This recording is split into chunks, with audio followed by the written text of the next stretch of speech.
לנטו. אנחנו מתחילים בלנטו, שימו לב, עם טאפ. 5, 6, 7, 1, 2, 3, 5, 6, 7, טאפ. שימו לב, את הלנטו אנחנו מעבירים את הבחורה מצד שמאל לצד ימין. 5, 6, 7, 1, 2, 3, ובנים מסתובבים וולטה, בנות צעדים במקום, 5, 6, 7. אוקיי? עד לכאן. שימו לב, 5, 6, 7, 1, 2, 3, 5, 6, 7, טאפ, 1, 2, 3, 5, 6, 7. שימו לב בנים, ב-5, 6, 7 בסיבוב שלנו, אנחנו נרים את יד ימין, 5, 6 ו-7. אנחנו נניח את היד כאן.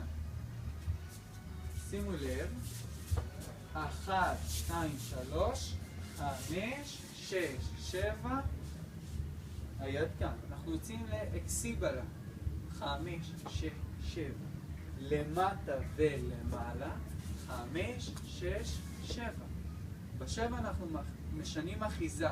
לאחיזת הורדת ידיים. בסדר? עד לכאן היינו באקסיבלה. למטה ולמעלה. 5, אחיזת הורדת ידיים. אנחנו עושים דילקנו. דילקנו קצת משודרג. בנים שימו לב, אתם לוקחים את רגל שמאל צעד קדימה, ויד ימין אחורה. 1, 2, אנחנו מביאים את הבחורה לצד שני, 2, 3, 2, 3. ביחד זה יוצא 1, 2, 3. שימו לב שיש לנו ב4 טאפ. אז מה שאנחנו נעשה, בטאפ, ב4, הבנות יעשו טוסיק, שתכף אנחנו נראה איך עושים את הסלייד, ובנים עושים טאפ על רגל ימין. זה יהיה 1, 2, 3, טאפ. בנות, איך אתן עושות את זה?